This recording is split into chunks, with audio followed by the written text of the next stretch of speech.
мен өткізіп алдым ғой. Қызық болды, күшті болды дегеннен кейін ішім күйіп жатыр. Біраз нәрсені өткізіп алдым ғой деп. Қызық болды, күшті болды деп айтып жатса жаман емес екен. Тақырыптар бірінші зерттеу тақырыбын қалай анықтаймыз? Фокус-топты қалай шығарамыз? Фокус-топ не істейді? Зерттеу тақырыбын тауып алғаннан кейін ары қарайғы жоспарларды айттық. Сосын кейін көбіне көп сауалнамамен қалай жұмыс жасайтынымызды айттық.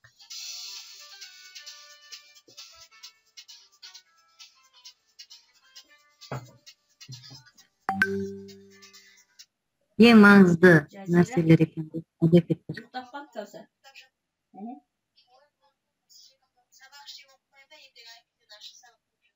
Оқыған шығар, білмеймін. Шаршап жатыр бала. Давай, пока мен жиналсын басталған.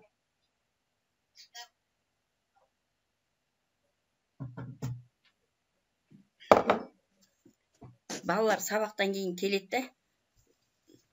Ұйықтайды ғой. Неге шаршап келетінін білмеймін. Ал бастайық қыздар. 20 болдық. Ендігі қосылатығын шығар. Шетінен қосармыз тағы да. Уақытымыз кетіп жатыр. Кеше сол сауалнамамен жұмыс жасадық. Қазір сол оқушымен сауалнаманың түрлеріне тағы да тоқталмақпыз. Енді бүгінгі күнде біз кешегі күнде біз 3 әдіскердің, 3 ғалымның әдістемесін ұсындық. Үшеуін айттық, бірақ екеуін толық ұсындық. Үшіншісін мен 3-ші күнге қойып отырмын. Ол ғалымның да жұмысын толық таныстырамын. Қазір енді lesson study'ді не үшін өткіземіз десек, сабақты зерттеуге өткіземіз. Зерделеуге, зерттеу тақырыбын алып шығу үшін өткіземіз. Ал енді lesson study зерттеу сабағы деген өзінің атауы бар. Оның әдістемесімен таныстырдық, методикасымен таныстырдық, мақсатымен таныстырдық. Оны қолданған Жапония әлеуметтік жағынан ең қиын жағдайда отырған кезде әлеуметтік жағдайын білімменен көтерген, білімнің сапасын көтерген кезде мемлекеттің әлеуеті көтерген, Сингапурдың мемлекеттік әлеуеті көтерілгенін білімнің арқасында айттық. Енді біздің Қазақстанға келіп осы зерттеу сабақтарының өтіп жатқанына біз қуанамыз. Өзі мысалы жаңартылған бағдарламаны қабылдаған мұғалім де бар, қабылдамаған мұғалім де бар. Ал енді зерттеу сабағын lesson study'ді егер мұғалімдер жақсы меңгерген болса, оқушының білім деңгейін арттыруға көптеген септігін тигізеді екен. Бүгінгі күні бүгін математикадан зерттеу сабағының екіншісін өткіздік. Біздің анықтаған проблемамыз оқушылар топпен жұмыс жасай алмайтын. Алғашқы бірінші циклдағы әдебиетте мүлдем оқушылар топпен жұмыс жасай алған жоқ. Оның үстіне әдебиеттің сабақ жоспары топтық жұмысты жасауға құрылмаған еді. Өйткені бастапқы кезде шынын айтайық, осы сыныптың проблемасы анықталмай қалған. Ал бізге осы мәселе деп берілген тақырып жалпы мектеп бойынша алынған тақырып болған. Түсіндіңіздер ме мені? Біз зерттеу сабағын 5-ші сыныппен бастадық, бірақ оның сол сыныптың мәселесін анықтамағанбыз, 5-ші сыныптың. Біздің қолымызда мынау зерттеу тақырыптарын деген тақырып болды, біз бақылаушымыз ғой енді. Зерттеу тақырыбы деген тақырып болды, біз сол тақырыпты алдық да сабақты соған құрып, соған талдадық. Бірақ біз әдебиеттен 3 сабақ өткіздік, бір цикл. Сабағымыздың мақсаты менен сабақтағы жұмыстар оқушыға жұмыс жасамады. Оны мен өз көзіммен көрдім. Сосын біз әрбір сабақтан кейін коучинг өткіздік қой. Коучингке айттық, біздің бақылап отырған А деңгейіндегі оқушы, А деңгейінде, бірақ зерттеп отырған тақырып бұл оқушының тапсырманы орындауынан байқалған жоқ. Дәл солай менің басқа бақылаушыларымызда, сол сабақты бақылап отырған басқа бақылаушыларда сондай ойға келген. екінші сабақта сабақтың әдіс тәсілін қайтадан өзгертіп қайта бердік, ұсыныс айттық. Мүмкін бұлай жасасақ оқушының қабілетін арттыратын шығармыз, оқушыны бағдарлай алатын шығармыз деп. Содан кейін ол да екінші сабақта да біздің оқушыларымыз, өзіміз бақылап отырған оқушыларымыз ерекшелік танытқан жоқ. Қалыпты жағдайдағы ашық сабақтағы оқушы секілді жұмыс жасап отырды. Үшінші сабақты жүзеге асырдық. Онда да оқушылардың мына топпен отырғанымен топтық жұмыс жасамайтынды, тапсырманы өздері айтып, өздері білген тапсырманы өздері айтып, өздері әрқайсы білгені өздері ешқайсымен бөліспей жұмыс жасайтындығын байқадық. Содан кейін сұрақ туындады. Неге бұлай? Біз қай жерден қателесіп тұрмыз? Неге жасаған ісімізде нәтиже көрмей жатырмыз? Үшінші сабақ болды.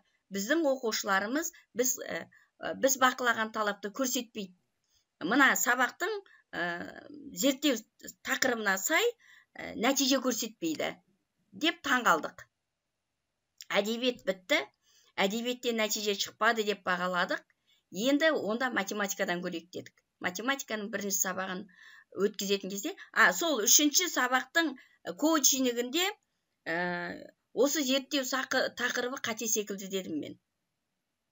Соны сөйтіп, зерттеу тақырыбы осылай деп сөйттік. Бұл зерттеу тақырыбы қалай анықталып еді? Зерттеу тақырыбы бұл мектептікі деді. Сонда білдім. Ағайындар, бұл мектептікі жалпы алынған тақырып, мектептің проблемасы. Мына сыныпты кім зерттеді? Кім сауалнамасын алды? Одан қандай интерпретация шықты? Мына алып отырған тақырыбымыз осы сыныпқа арналған ба деп? Жоқ, арналмаған. Содан кейін қайтадан сауалнама тараттық ата-анаға, мұғалімдерге, оқушыларға. Сол күні сауалнаманы алдық, сол күні жұмыстан қайтпай бәрін интерпретация жасадық.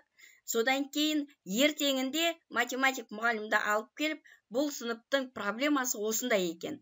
Осы сабаққа сіз жоспар құрыңыз. Дедік те, ол кісі сабақ жоспарлады. Оның арасында мектепте бір бақылаушылар болды, тексерулер болды, олимпиада болды. Біз бір апта зерттеу сабағын өткізе алмай тоқтатып тұрдық. Математик жоспарын жасап қойды. 2-3 рет түзетіп, оны жасап қойдық. Бірінші сабақты өткіздік. Бұрынғыдай емес, біраз жаңағы ілгерілеушілік болды. Алдыңғы 3 сабаққа, бір циклға қарағанда математикада кішкене ілгерілеу болды. Ал енді бүгін екінші сабақ математикада топтық жұмыстың элементтері бақылаған оқушыда да бар, жалпы сыныпта да бар болып шықты. Бүгінгі коучингте біздің анық көзіміз жеткені, біз зерттеу тақырыбын анықтап алмай, сол сыныпты сауалнама арқылы бақылап алмай, жаңағы мектеп әкімшілігінің мына сыныптың үлгерімі төмен деп алатығын болсақ, оны да зерттеп алуымыз керек. Жеке бір сыныпты алып, оны зерттейтін болсақ, оған зерттеу жұмыстарын жүргізетін болсақ, оны да, ол сыныптың да мәселесін анықтап алу керек екендігі осыдан туындады. Бүгін ғана біз оқушымыздың бір деңгейге жеткенін көрдік. Енді оқушы үнінде ерсін кіре алмай жатыр, жаңа шығып қалды да.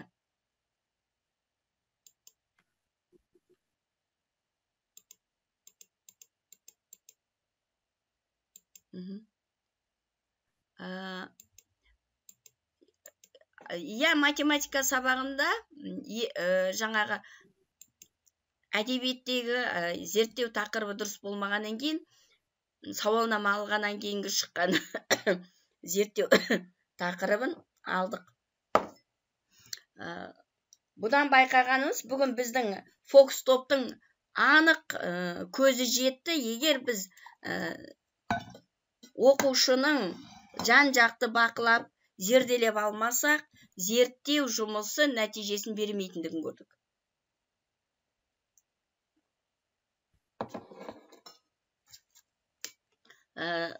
Бұл енді түйін деп ойлаймын. Енді 3-ші сабақты келесі аптада өткіземіз. Ерсін, қосылдыңыз ба? Ерсін кіре алмай тұр.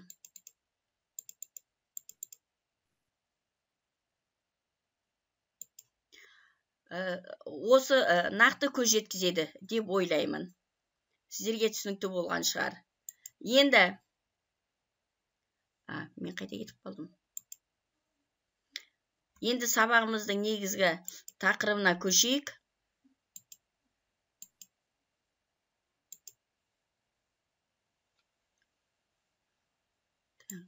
Сұрақтар. Сонда зерттеу тақырыбын қалай өзгерттіңіздер? Зерттеу тақырыбын сауалнама алғаннан кейін сыныптың әлеуетін жаңағы зерттеп алғаннан кейін барып зерттеу тақырыбын өзгертуге тура келді. Егер өзгертпесек, біз нәтижеге шықпайтын едік. Сондықтан зерттеу тақырыбын өзгерттік. Енді әрине бұл былай айтқанда экспром шыққан дүние. Өйткені біз қанша ашық сабақты неше түрлі жаңағы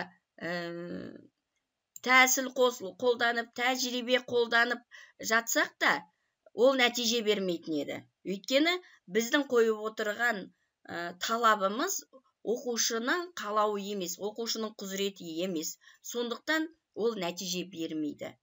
Біз оқушыға не қажет? Оқушының құзыретін анықтап алғанда ғана зерттеуіміз өзінің нәтижесін береді. Бүгінгі түйінді сөзіміз біздің коучингте мынау болды. Егер мұғалім мақсат қойып, алдына зерттеу проблемасын анықтады ғой, мақсат қойып жұмыс жүргізсе, онда нәтижеге жетеді.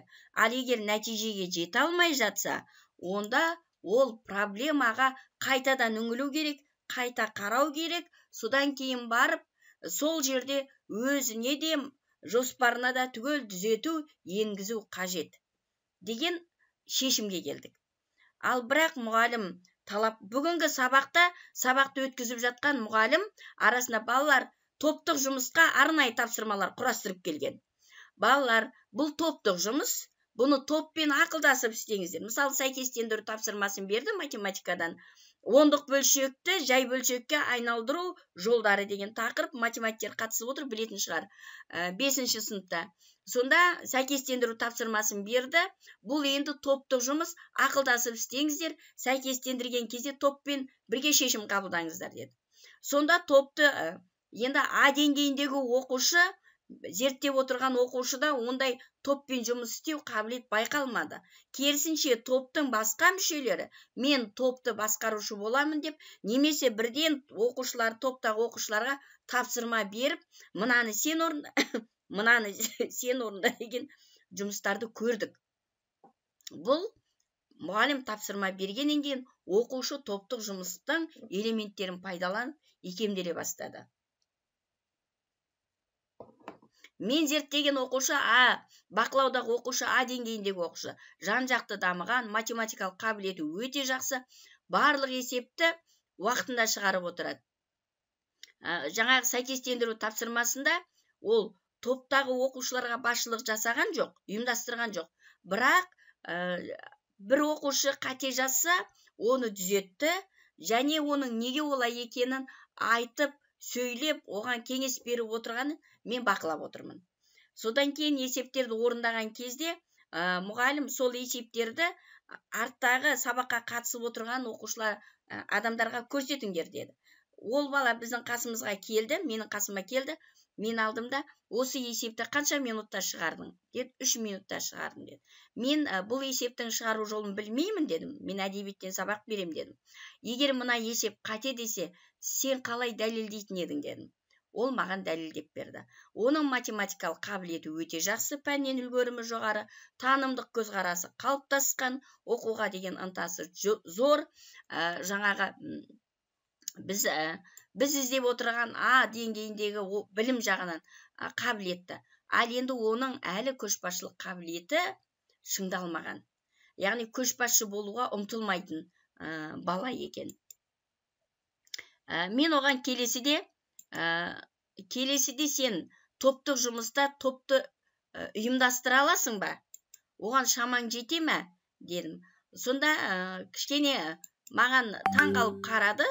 Сосын мен айттым, староста сыныпты ұйымдастырады ғой, сол секілді дедім.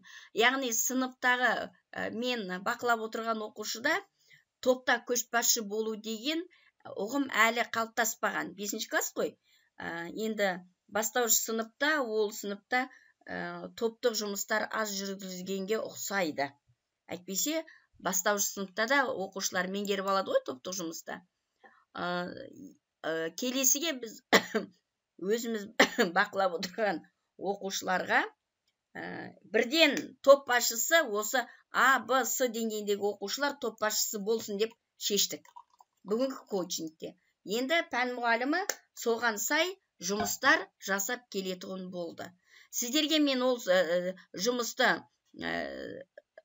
пән мұғалімінің қымыжысын көрсетуіме болатын еді, бірақ әлі толық талданып сараланбағандықтан ол маған бүгін берген жоқ. Бірақ болашақта мен топқа ол үлгіні саламын. Саламатсыздар ма? Енді мына 3 деңгейдегі оқушы болатындығын, оларды әртүрлі болатындығын, оларды бақылайтындығымызды айттым. Енді зерттеу сабақтары әртүрлі сипатта да өтеді екен тәжірибеде. Мысалы, біздің зерттеп отырғанымыз Педадлидің жаңағы әдістемесі бойынша 3 оқушыны бақылап отырмыз. Ал енді мұғалім өзі бір тақырыпты алып, сол бойынша да зерттеу жұмыстарын өткізіп жатқан секілді, маған қойылған сауалнамалардан анықтағаным. Бұның бірақ кемшін тұстары зерттеу тақырыбын қалай өтіп жатқан талдайтын топ жоқ, фокус тобы құрылмаған. Онда мен әдістемелік нұсқаулықтарды тағы аралап қарап шықтым. Яғни онда мұғалімнің нәтижесін талдайтын, оның артық кемін көрсететін, оның алған тапсырмасының оқушыға тиімді болғанын ешкім талдамайды, мұғалімнің өзінен басқа. Ал ол талдау бір жақты, мұғалімнің өзінің талдау бір жақты, дәлелі аз, ғылыми жағынан мүмкін мақсаты, ғылыми жағынан тұжырымдары шығатұғын шығар. Бірақ зерттеу жұмысының басты мақсаты сол мұғалім өзі, мұғалімді бағалаушы, мұғалімді талдаушы, жеке алып қарағанда топ жұмыс жасау керек екен. Онсыз мұғалімнің жұмысы талдамаға жатпай қалуы да ықтимал. Мынау сабақтан кейінгі қорытынды бойынша мен бүгін оны қорытындымыздың барлығын суретке түсіріп алдым. Мен топқа салатын шығармын. Өйткені сіздерге көрсетуге мына жерге мен дайындап үлгермедім. Енді ынталы топ дейміз, фокус тобы деп жатырмыз. Осы жолғы біздің жұмыс істеп отырған фокус тобымыз бірінші отырған кісі мектеп директоры, одан кейін мен, одан кейін әдістемелік зауч, пән мұғалім математик, сынып жетекші және бақылаушы мұғалім. Және осы отырыста психолог болған жоқ, және бір бақылаушымыз, 3 бақылаушы да отырмыз. Мына кісі де бақылаушы, мен де бақылаушы. Ал енді сынып жетекші менен психолог осы лесен стадияда жалпы бақылаушы. Сонымен бірге оқу ісінің меңгерушісі бар, ол кісі де жалпы бақылаушы болып сабаққа қатысып отырады. Олар жалпы сабақтың барысын қадағалайды. Жалпы зерттеу жұмысы солай өтуге тиісті екен. Оның кезең-кезеңдеріне мен сіздерге тағы да бір әдістемелік нұсқау саламын, сол кезде көздеріңіз жетеді. Ал енді ынталы топты кешеде мен айтып кеттім, зерттеу нысанын анықтайды, жоспар құрады, құрылған жоспарды талдайды, нұсқаушыға дедік, бұл жердегі термин нұсқаушы деп отырғанымыз сабақты өткізетін адам, жоспар құрып келетін адам. Сабақ өткізушіге жоспарды талдауға кеңес береді, бақылаушы оқушыны бақылайды, сұхбат жүргізеді, оқушы менен оқушының тыңдайды, келесі сабаққа өзінің ұсынымын айтады. Келесі сабақты жоспарлауға кеңес береді. Не істеу керек екен? Бүгін мысалы біз зерттеу сабағымыздың соңында мына өзіміз бақылап отырған оқушыларды топты көшбасшысы етіп сайлайды. Ол оқушыны бағалайды, тапсырмаларды үлестіреді, ол тапсырмаларды бағалауға көмектеседі. Кәдімгідей сол жерде олардың дағдылары қалай болатындығы анықталады. Егер осы сынып соған үйренген болса, келесі сабақта біз олардың білім алуын, ұжымдасуын одан ары қарай дамытуға көшеміз. Енді сіздерге өзімнің өткізген зерттеу сабақтарымның үлгілерімен таныстырамын. Бұны кешеде алдыңғы топта да таныстырдым. Кішкене тамағым ауырғандықтан бүгін өте көп тамағым ауырды. Бұрынғыдан да көп ауырып жатыр. Ыстық су ішсем кішкене басылады, қайтадан ауырып қалады. Қазақ әдебиетінен өткізген бірінші цикл.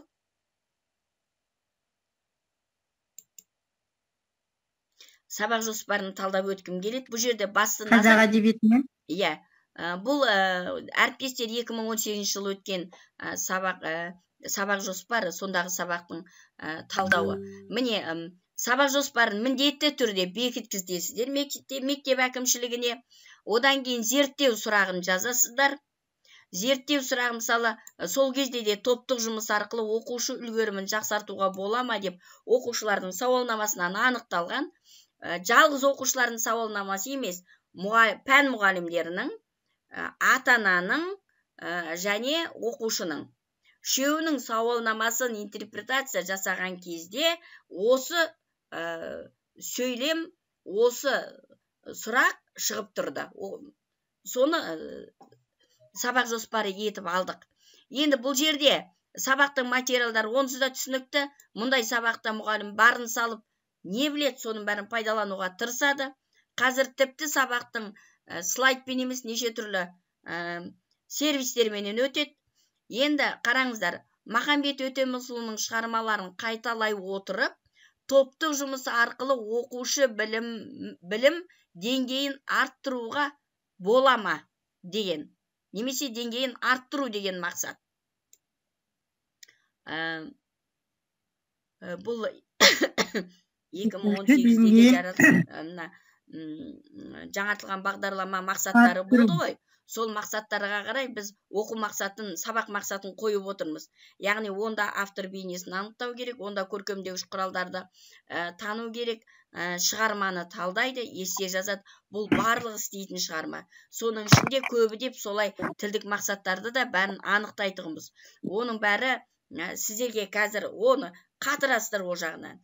Ал енді сіздерге ең керегі зерттеу сұрағын, осы зерттеу сұрағы әдебиетте де болады, осы зерттеу сұрағы математикте де болады, осы зерттеу сұрағы үшінші циклда география пәні мұғалімі болатын болса, география пәні мұғалімі де осы зерттеу сұрағын алып отырады.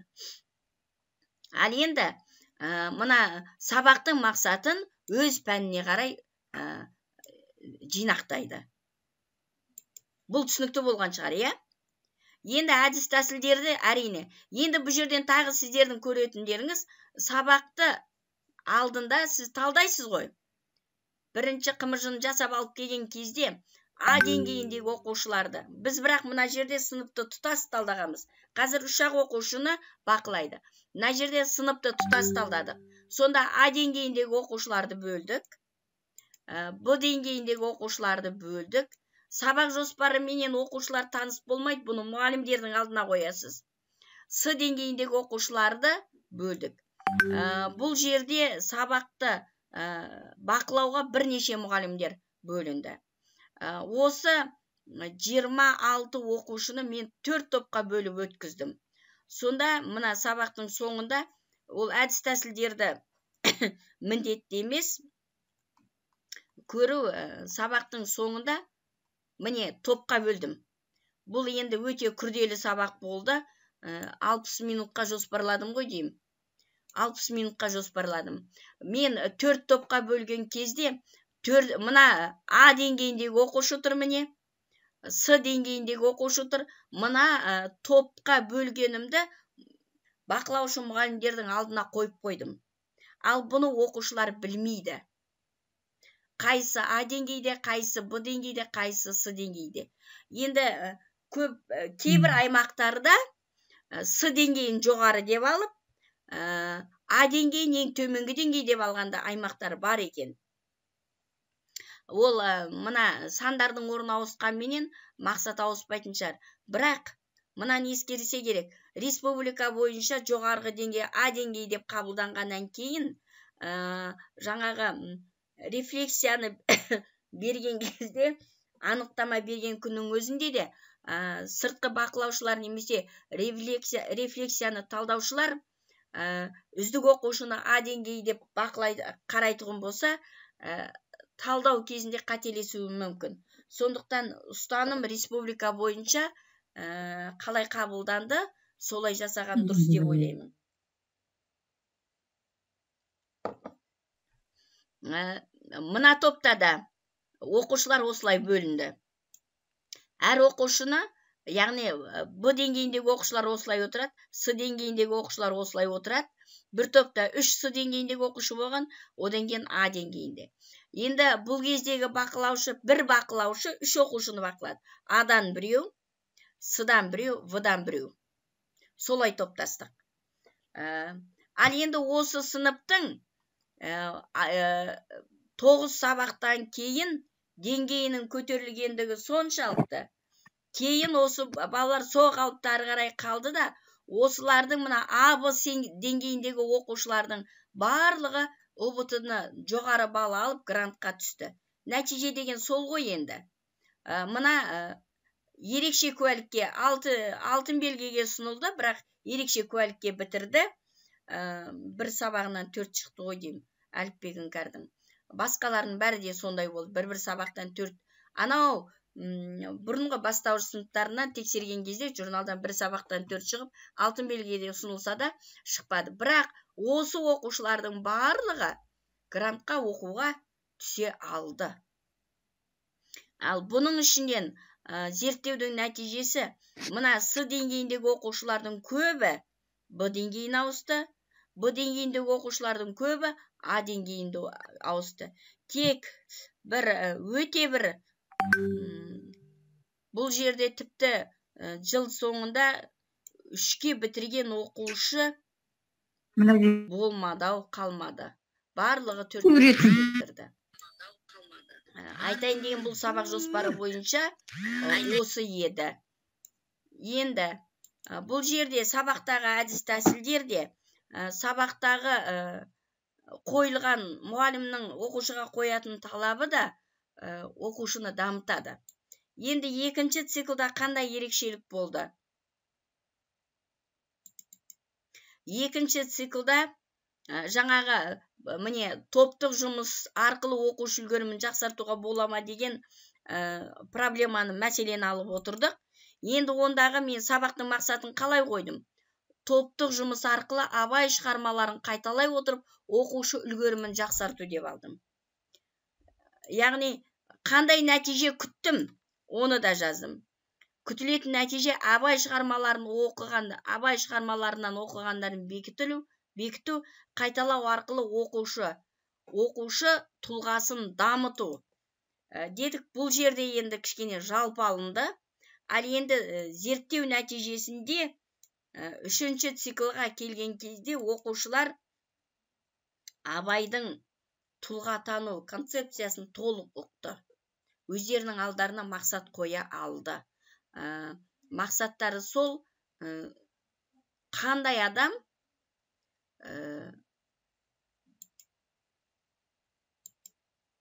Абайдай бола алады деген пікір таласқа келді.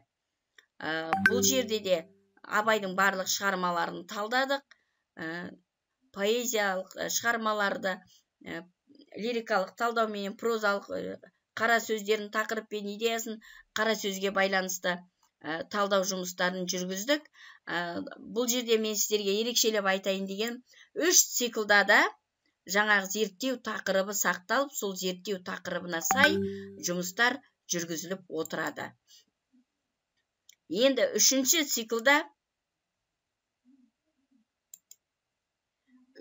циклда осығанға дейінгі өтілген бір бөлімнің тапсырмасын түгел қайталадық.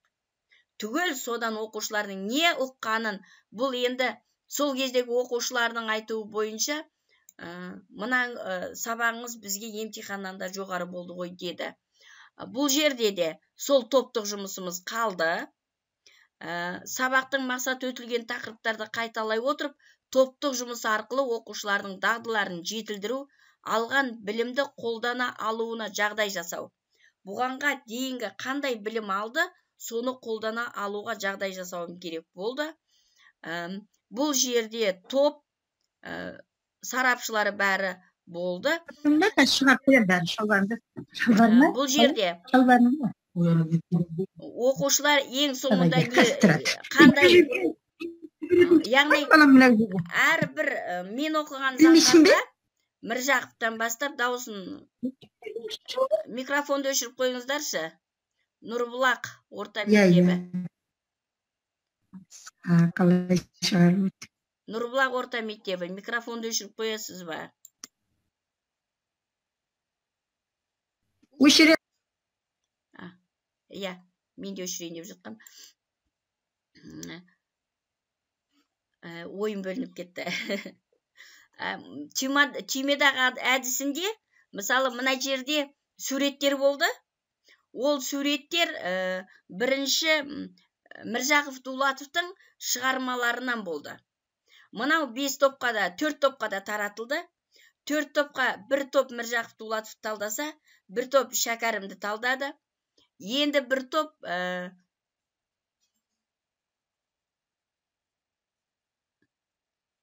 Әуезовті талдады, Міржақыпты талдады. Сосын кейін мен оқыған заңғарлар деген тақырыпта 50-60 сөзден тұратын шағын есе жазды. Есе жазғанда осы оқылған есеге құрмалас сөйлемдерді қосып, жаңағы өзінің қысқаша ойын тұжырымдап жазуға тырысты. Әрине, қалған уақытқа сай есенің көлемі шағын алды. Басты мақсат есе құрылымын сақтап, осы сабақтан түйген ойларын шағын етіп қана жазып шығуға тырысты. Түймедақта енді топқа солай бөлінгеннен кейін, мына түймедақты шығармалардың суреттері қойды. Сол суреттерді түймедаққа айналдыра орналастырып отырып, мына жердегі жаңағы өзіміз сабақта талдап отырған жазушылардың суретінің қайсы екенін ортасына қояды да, мына шығармадағы осы автор туралы өзінің ойын айтады. Енді оған мысалдарда берілген, бірақ бұл жерде оның мысалы сіздерге аса қызықты бола қоймас. Бірақ мына зерттеу тақырыбы қалай сақталды, және зерттеу тақырыбына сай сабақ мақсаты қалай алынды дегенге келеді. Енді мынандай сұрақ туындауы мүмкін бұл жерде. Зерттеу сабағы оқу бағдарламасына сай алынып отырғандықтан, оқу бағдарламасындағы мақсаттарды қалай істейміз деген сұрақтар туындайды. Біздің білім оқу бағдарламасының талабы бойынша, стандарт талабы бойынша, оқу бағдарламасындағы мақсаттардың бір сөйлемі өзгермеу керек дейді. Ал сол сөйлемді оқу мақсатына қойғанда да, мына біздің нұсқаушыларымыз, әдіскерлеріміз немесе жалпы методистер оқу мақсатының сөйлемдерінің ауысқанын қаламайды. Ал бірақ оқу мақсатындағы сөйлемдегі сөздерді толық ала отырып, келесі сөйлемге осы мектеп өздеріңіздің сабақты зерттеп отырған проблеманы қосып, сөйлемді құрап, толықтырып, мақсатты қоюға болады. Егер мақсатты олай жазып отырмасақ, біз басты темірқазық болып отырған әрекеттерімізден айырылып қаламыз. Онда біздің оқушыға беріп отырған талап тілектеріміз орындалмай, бағанағы біздің бірінші циклдағы адасқанымыз секілді адасып қалады екенбіз. Бұл сабақтарды көрсеткендегі менің айтайын деген жаңағы анықталған мәселені, проблемалық тақырыпты қалай сақтаймыз, оны қымыжыға қалай енгіземіз деген мәселе болған. Оны мен толық айттым деп ойлаймын. Түсінген боларсыздар, иә? Бұған қатысты сұрақ бар ма? Енді бақылау парағы сіздерге түсінікті. Оны кешеден бері салып жатырмын, танысып жатырсыздар. Оны толтыру сіздерге қиын болмаған шығар. Мынау А деңгейіндегі оқушы сабақтың әрбір кезеңінде бірінші тапсырмада оқушыға қойылған талапты жазып отырасыздар. Бағана сіздер сабақ жоспарын талдадыңыздар ғой. Бұғанға сабаққа дейін фокус тобыменен. Сонда мына оқушыға, мына тапсырмада А деңгейіндегі оқушыға қандай критерий қоятынды, мына жерде қандай критерий қоятындарыңызды келісіп жазып алсаңыздар да болады. Немесе сабақтың үстінде бақылаушы оқушының қарымын танып отырып, өзі жаңа критерий қоюға болады. Бүгінгі сабақта мен А деңгейіндегі оқушыға математикалық математикалық есептерді бұл берілген уақытқа сай. Енді сабақтың бәрі өзі өлшемді болады ғой, тапсырмалар. Берілген уақытқа сай орындап шыға ма, одан ерте орындай ма, одан кеш орындай ма. Үшінші тапсырманы орындаған кезде сол критерийді қойдым. Тапсырманы орындап болғаннан кейін оқушымды бақылап көріп едім. Оқушым одан үшінші тапсырмада да, төртінші тапсырмада бақылаған оқушым берілген уақыт критерийіне сай тапсырманы орындап отырғанына көз жеткіздім. Ал егер мен оған назар аудармасам, ол менің назарымнан тыс қалса, мен оқушыға одан ары қарай не істеу керек екенін мұғалімге кеңес бере алмаған болар едім. Сондықтан оқушыны бақылаған кезде сабақта оқушыға кедергі жасамай, өзіңіз критерий қойып, алдыңғы критерийді өзгертіп, одан күтілетін нәтижені рет-ретіменен жазып, мысалдарын келтіріп, осыны толтырып, сабақтың соңында коучингте талдап, коучингте өткізе қоясыз. Енді біздің тағы бір сіздердің маған қойған сұрақтарыңыздың біреусі сабақта коучингтен кейін хаттама жазамыз ба деді. Осыны біздің мұғалімдер осы биылғы жылғы зерттеу сабақтарын жүргізген барлық мұғалімдер мынандай шешімге келді. Әр коучингте хаттама жазу міндетті емес екен деді. Әр коучингтен кейін сабақтың талдауын жазып, рефлексиясын жазып отырады. Ал цикл біткенде, мысалы 9 сабақ өтіп біткенде, хаттаманы бірақ толтыратын болып келісті. Бұл жағы қағазбастылықтан арылтады. Бір хаттамаменен мұғалімдерге нәтижеге жетті ме, жетпеді ме? Жаңағы мұғалімдердің бақылау деңгейі қандай болды деген дүниеге келеді. Бұл жағы түсінікті болған шығар. Сабақтан кейін әрине оқушыны алып, оқушыменен сауалнама жүргізесіз. Оқушы үнін тыңдайсыз. Саған сабақта бәрінен де не ұнады? Оқушы не ұнағаны анықтайды. Осы сабақта нені үйрендің? Нені үйренгенін айтады. Бұрын не істей алғандарыңнан қазір нені артық істей алдың деген кезде ашып айтсаңыз болады. Бірінші сабақтан осы сабақтың айырмашылығы болды ма? Бірінші сабақтағы істегеніңнен осы сабақта нені артық істей алдың деп нақтылап айтсаңыз, оқушы дұрыс жауап береді. Енді бұл сабақ саған қаншалықты ұнады, жақсы өтті ме, өзіңді қалай сезіндің, жайлы сезіндің бе, мұғалім саған демеу болды ма деген сұрақтарға оқушылар жауап береді. Бұл бар жоғы 5 минуттың ішінде сабақ аяқтала салып жүргізілетін жұмыс. Мүмкіндігінше оқушымен жеке сөйлесесіз.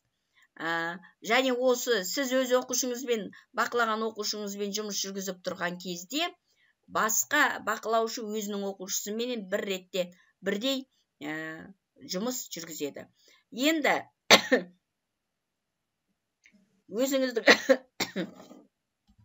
бақылаған оқушыңызды сыныптағы басқа А деңгейіндегі, Б деңгейіндегі, С деңгейіндегі оқушымен салыстыру үшін сабақтың арасында сабақты бұзбай, сабақ тәртібін сақтай отырып, немесе дәл сол сәтте жаңағы оқушыңызды жібергеннен кейін басқа оқушымен де әңгімелесіп, сұхбаттасып, кері байланыс алуыңызға болады.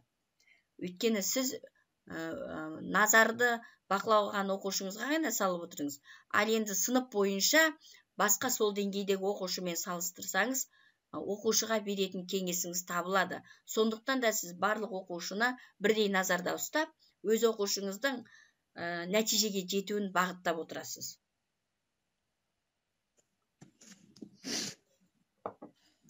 Бұл бақылаушы мұғалімнің де оқушының білім деңгейін арттыруға, тұлғалық қалыптасуына бағыт бағдар беруі керек деген ұғымды қалыптастырады.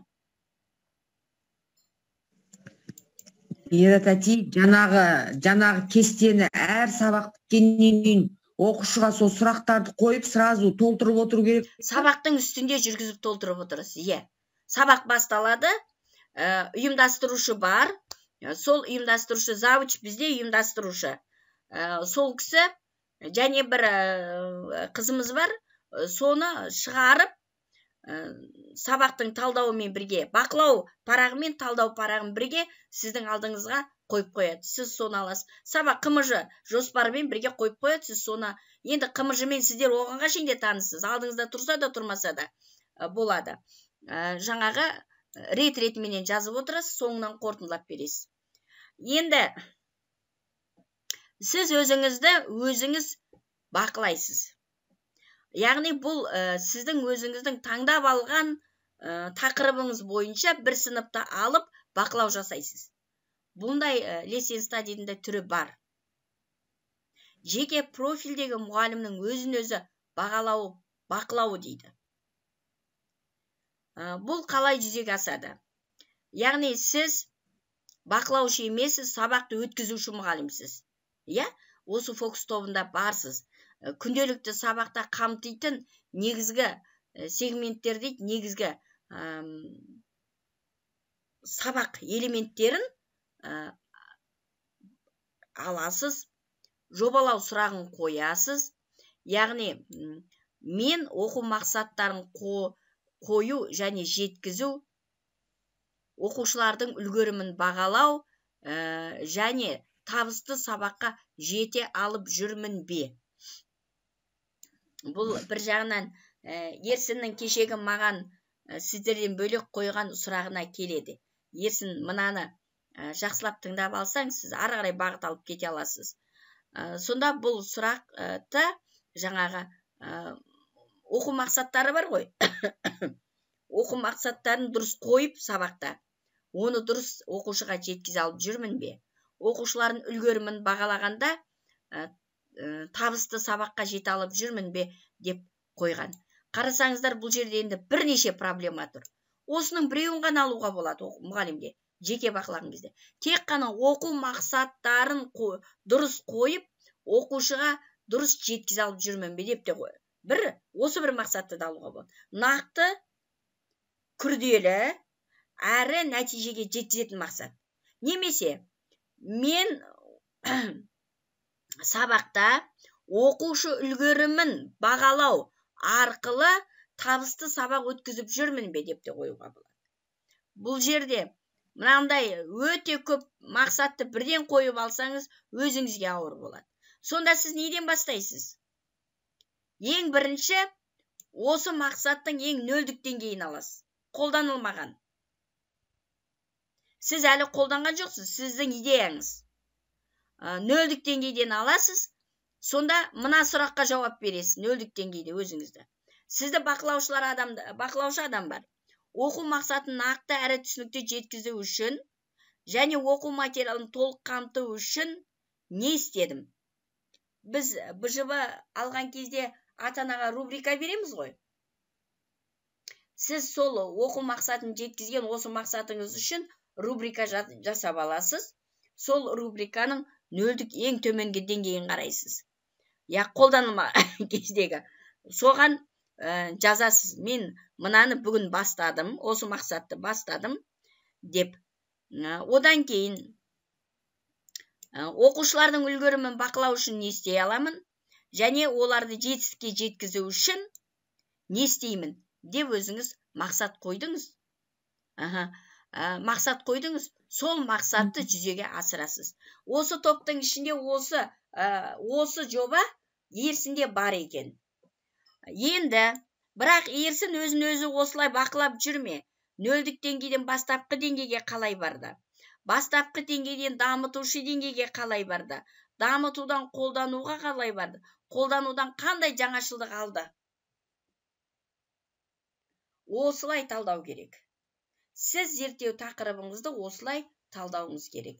Яғни нөлден бастапқы кезеңдегі іс-әрекеттеріңізге талдау жасайсыз, даму кезеңіңізге іс-әрекет жасайсыз, даму нақты болды ма, болмады ма, қолдану деңгейіңізге іс-әрекетіңізді талдайсыз, жаңашылдыққа немен жеттіңіз, жаңа не ұсынасыз халыққа, әріптестеріңізге. Және ол жаңашылдыққа жеткеннен кейін, жаңалықты алғаннан кейін, оның негізіне жеткеннен кейін, әрі қарай сол жаңалықты таратуыңыз бар. Одан да жоғарғы деңгейге көтеріліп, оған да рубрика жасап, одан ары қарай дамуыңызға болады. Бұның негіздемесі енді үшінші кезеңде Уилсонның тәжірибесінен шығады. Енді сабақ бойынша рефлексияның бастапқы кезеңіне көңіл бөлсек, мынау 2019-2020 жылы біраз оқушылар онлайн оқып, біраз уақыт болған кезде бір сыныпқа ғана зерттеу сабағын өткізгенбіз. Физика пән мұғалімінің жаңағы рефлексиясы өзінің 7-8 сыныптардағы физика сағаттарын бөліп алып қарастырып, жаңағы талап бойынша рефлексия жасаған. Сонда былай дейді, 8 сыныпта өткізген бақылау тестінің қорытындысын ескере отырып, әріптестермен ақылдаса келе, кәсіби даму мақсатым саралап оқу әдістері арқылы оқушылардың жазылым және айтылым дағдыларын дамыту деген проблемалық сұрақты алған. Енді ол өзін-өзі зерделеп тұр ғой. Өзін-өзі зерделеу арқылы осы проблеманы алып тұр. Бұл жерде оқушылардың жас ерекшеліктері деп бірден бастаған. Енді осы жерде біз бірден рефлексия жасағанда жас ерекшеліктері, қажеттіліктерін айтпаймыз. Біз мына алған мақсатымызды қайдан шығардық, қайдан алдық, неден алдық, неге негіздеп тұрмыз, соның ғылыми негізін жазамыз. Бағанағы оқушыны бақылау кезінде оқушының қажеттілігін зерттеу сұрақтары арқылы тауып алдық қой. Ал енді мына сұрақты кейде мұғалімдер бір тақырыпты ала салаты, кешіріңіздерші енді, бұқты барақты осыны мен зерттеймін деп алып, соны зерттеуді бастайды. Оны мына сыныпқа былай қолдандым, оны мына сыныпқа былай қолдандым, мынандай нәтижеге жеттім деп мазмұндап, соны жаза береді. Ал енді соның негізі болып тұрған осы зерттеу тақырыбын неліктен алды, неге алды, қалай алды, қайдан анықтады деген нәрсені ұмытып кетеді.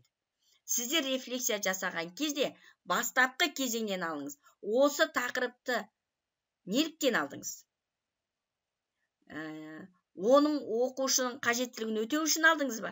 Жоқ әлде өзіңіздің шығармашылық деңгейіңізді арттыру үшін алдыңыз ба? Соны анықтап алып, сол қажеттілікті қолдану үшін әрі қарай жалғастырып тұрғаныңызды осы жерде сараптап, талдап, жететін нәтижені анықтап аласыз. Жететін нәтижені анықтап алмай, сіз алдыға жылжымайсыз. Мына бірінші кіріспе сөзде негізгі тақырыпты және нәтижені бірден болжап аласыз. Одан ары қарай физика пәні бойынша көптеген тапсырмалар түсіндірумен қатар салыстыруды талап етеді деп талдайды да әрі қарай сол кезде оқушылар физикалық терминдерді қолданып, жазуда және ауызша жауап беруде қиындыққа тап болды дейді. Ол қиындықтардың себептерін ашып жазу керек. Одан ары қарай саралап оқыту әдістерін қолдану қазіргі кезде ең маңызды мәселе дейді. Оның тиімділігін дәлелдеп шығады. Сіз де өзіңіздің алып отырған мақсатыңыздың оқушыға тиімділігін дәлелдеп нәтижеге жеткеніңізді саралап шығасыз. Оны қалай жасайын дейсіз ғой. оны мынау сабақ бойынша рефлексиялық есеп құрылымы арқылы жасайсыз. Әуелі жоспарлайсыз, одан кейін оқыту тәсілінде қолданасыз, қолданып тиімділігін талдайсыз, бағалайсыз. Бағалағанда жасап отырған жұмысыңызды бағалайсыз. Оқушыны бағаламайсыз. Бұл жердегі бағалау жасап отырған жұмысыңыздың нәтижесін бағалау. Қорытынды тұжырым жасайсыз, жетістікке жету критерийін анықтап, оны талдап, қорытынды тұжырым жасайсыз. Яғни бұл сіз үшін жаңалық деп алғаныңыз шынымен жаңалық па деген секілді ғой. Одан кейін соның сапасын анық бағалайсыз, сабақ сапасын талдайсыз, бағалайсыз,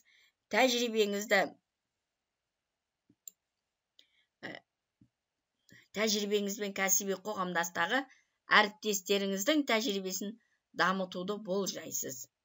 Бұл сіз үшін сабақтың рефлексиясы болып табылады.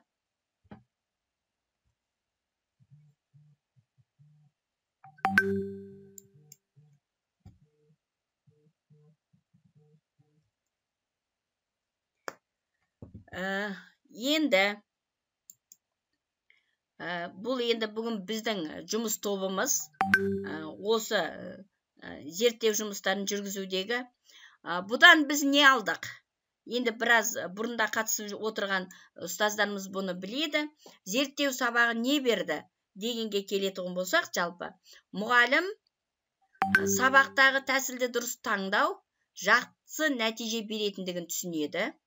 Әрі сабақты оқушы үшін жоспарлауды үйренеді. Одан ары қарай дамытамын десе, жаңа бір деректі алып, оны ары қарай оқушыны дамытуға қолданады.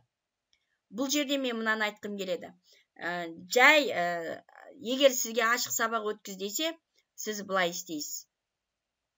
Өзіңіздің көкірегіңіздегі жаңа бір дүниені алып, ашық сабаққа қолданбайсыз. Сіз ол ашық сабақта сабаққа қатысушылардың сізді жаман деп айтып кетпеуі үшін барлық бұрыннан бар мүмкіндіктерді пайдаланып, ішіне жаңалықтың бір элементінде кірістіріп, сөйтіп сабақты өткізесіз. Ал зерттеу сабағында сіз олай істемейсіз. Сіз бүкіл жаңалығыңызды осыған саласыз. Мүмкін әдіс тәсілдерді әдеттегідей алсаңыз да, соны жүзеге асырған кезде жаңа нәрсені алып шығасыз. Ал енді оқушы нені сезінеді? Оқушы мұғалімнің өзіне көмек бергенін сезеді. Сенім пайда болады, қызығушылық оянады, достарының көмегін көреді, оқушылар өз білімін қолдануды үйренеді. Бұрын тыңдап, сабақты айтып, білімінің бар екенін сабақ айту арқылы, есеп шығару арқылы, жаттығу орындау арқылы ғана көрсетіп жүрсе, бұл жерде сіз сабақты құрылымдаған кезде оқушы өз білімін пайдалана алуын, қолдана алуына құрасыз ғой. Зерттеу сабағының басқа сабақтардан ерекшелігі, басты ерекшелігі сол. Сіз оқушы білім алғанын білесіз, біле тұрып, зерттеу сабағында мына өз білімін қолдануды талап етесіз. Барлық тапсырманы соған құрасыз. Мен осы уақытқа шейін кездестірген жоқпын. Сабақ басталған кезде кіріспе сабақты зерттеу сабағы қылып өткізген мұғалімді кездестірген жоқпын. Өйткені кіріспе сабақты өтіп алады, 2 тақырып, 3 тақырып өтіп алып, орта тұсына келген кезде зерттеу сабағын бере бастайды. Өйткені ана оқушы білімді алғаннан кейін білімді қолдануды үйрете бастайды. Ал егер бірінші зерттеу сабағының біріншісі жаңа сабақ болып кездесіп қалады, өйткені зерттеу сабағын өткізгенде де әдеттегі тақырыптық күнтізбелік реттен ауыспайды. Зерттеу сабағы болып түсе қалған жағдайда, онда зерттеу сабағында қазір сабақты түсіндіріп, мүмкіндігінше тапсырмасында сол білімін қолдануды талап ете бастайды. Сабаққа деген құштарлығы артады, өз қателігін тануды үйренеді. Бұл осы біз қолданып жүрген зерттеу сабақтарының ішіндегі ең табыстысы, білімін қолдана білуді үйренеді, өз қателігін сабақта тануды үйренеді. Себебі кері байланыс бергенде оқушы үнін тыңдасаңыз, соған келтіреді. Сіз сұрақ қойған сайын оқушы да ойланады. Соған өз қатесін тануға үйренеді.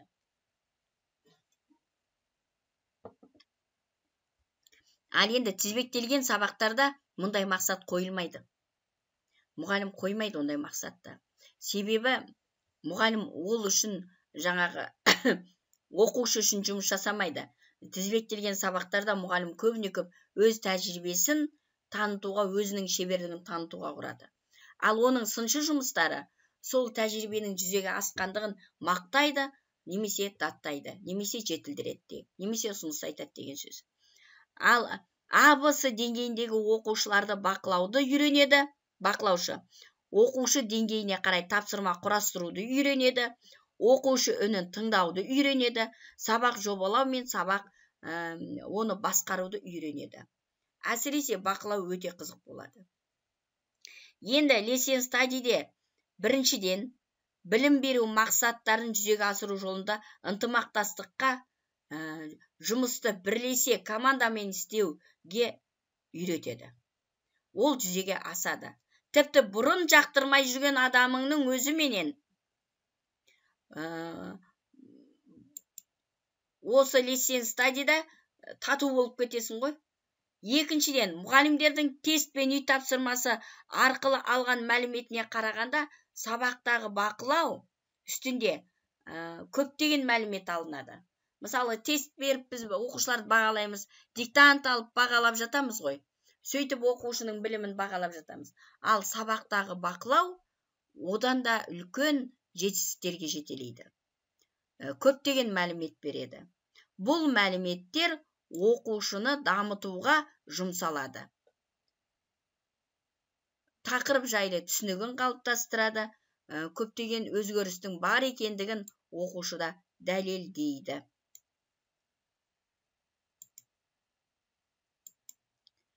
Міне біз жүргізген жұмыстарымыз бойынша мектеп болып тәжірибедегі тағылым деген әдістемелік ұсыным шығардық. Сол ұсынымды әріптестерімізге, қала мұғалімдеріне тараттық. Қазіргі кезде менің мектептегі мұғалімдерім осыны қолданып, жоспарлайды, осыны қолданып, рефлексия жасайды, ұмытып қалса, сөйтіп жатады. Бұның да шыққаны біраз болды. Мен өзімнің ойымды аяқтадым. Әріптестер, енді сұрақтарыңыз болса.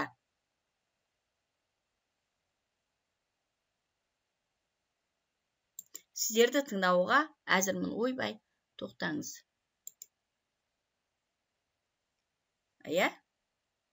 Қандай сұрақтарыңыз бар? Жаңа чатта бір сұрақ оқыдым. Рефлексияны сұрадыңыз ғой деймін,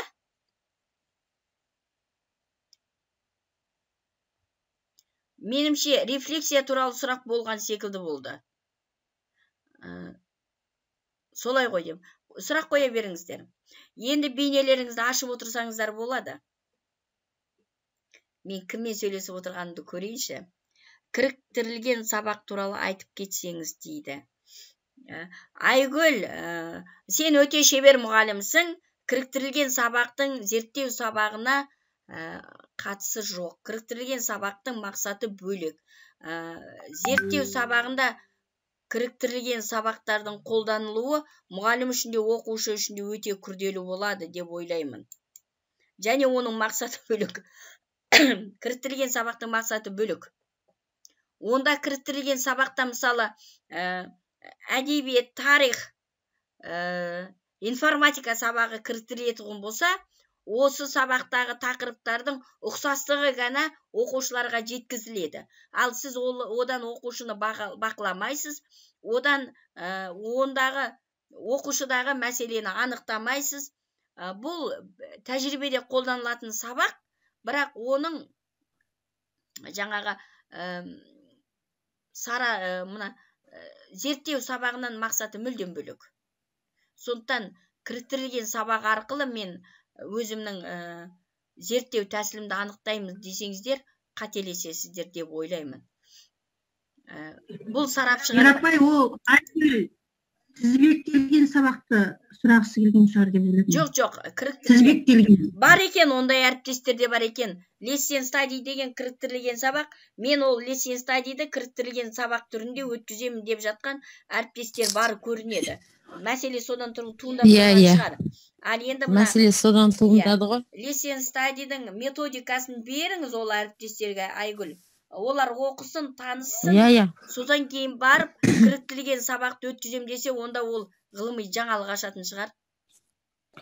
Сол арнайы өздеріне сол түсініктеме жұмысын коучинг сияқты өткізейін деп жатырмын. Әдістемелік көмек беру мақсатында. Ой бермейді, үшеуі 3 түрлі нәрсе десем де. Содан жақында ғана біздің министрдің құрмет грамотасын алған мұғаліміміз кіріктірілмен тізбектелген сабақтар топтамасы ретінде Бақытсыз Жамалды аламын 3 сабағын дейді. Метім ол мүлде басқа нәрсе, ол деңгейлікпен біз ол жерде ешқандай оқушыны зерттей алмаймыз. Ол мұғалімге құрылған деп айтып отырсам да, жаңағы кісі мені мойындағысы келмейді бір сөз айтқанда. Бұзын сөздің қысқасы сол. Жеңістік бермейді десеңіз. Оқушының табысқа жетуі тек сабақпен шектеле ма дейді. Сұрақты түсініңкіремедім.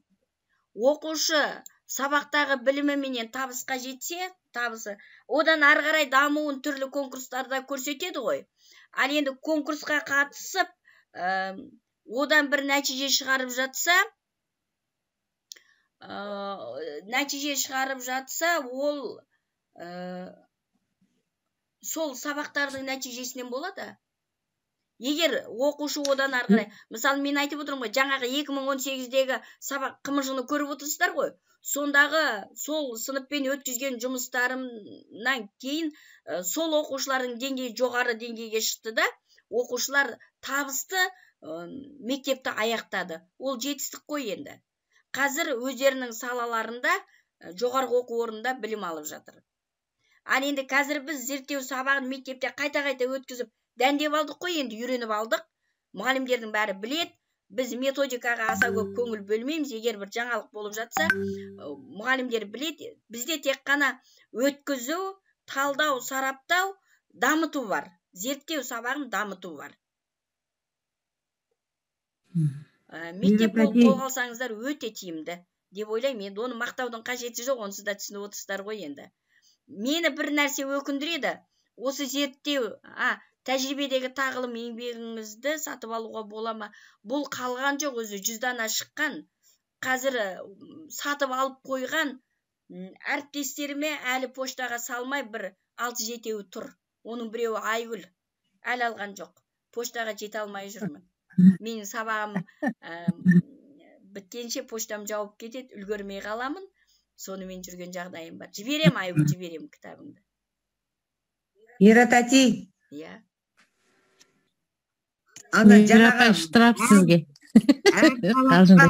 Жоспар құрамыз ғой. Әр сабаққа жоспар құрамыз ғой жаңағы енді. Иә. Зерттеу сабағына. Иә. Сол әр сабаққа зерттеу сұрағын даярлап, жаңағы жоспарды соның төңірегінде құрамыз ба сонда? Зерттеу сұрағын сіздер сауалнама арқылы анықтап алдыңыздар ғой. Соны әр сабаққа қайталап жазып отырасыздар. Әр сабақтың алдында қайта-қайта зерттеу жасамайсыздар.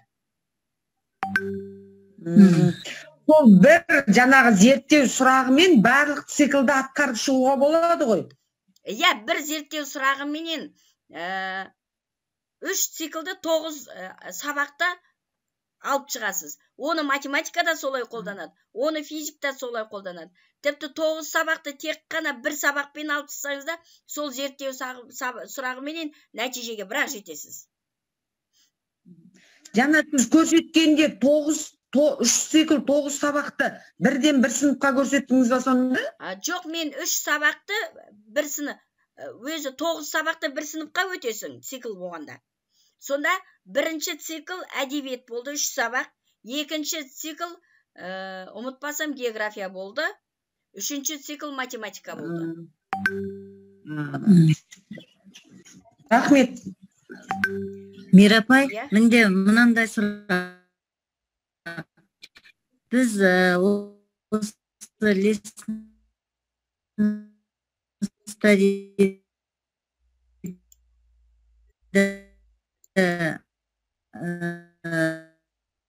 биыл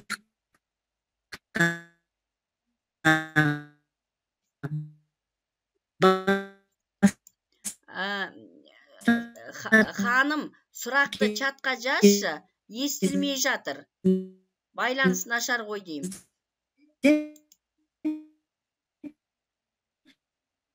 Байланыс нашар. Мен шығып кеттім.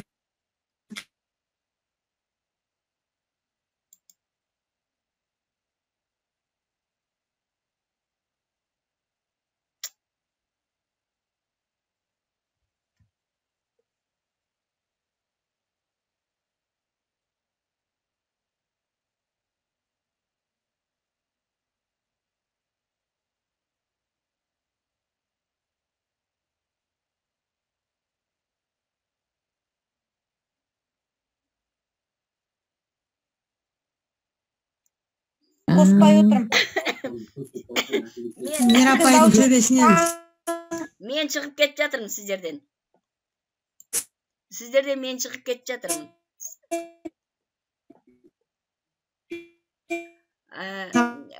Неше, жаңа ханым сіздің сұрағыңызды толық естімедім. Гүлжан? Мирапай, ұшақ ұшты ма, ұшақ? көшіп кетіп жатыр ғой. Ұшақ ұшты ма дейді.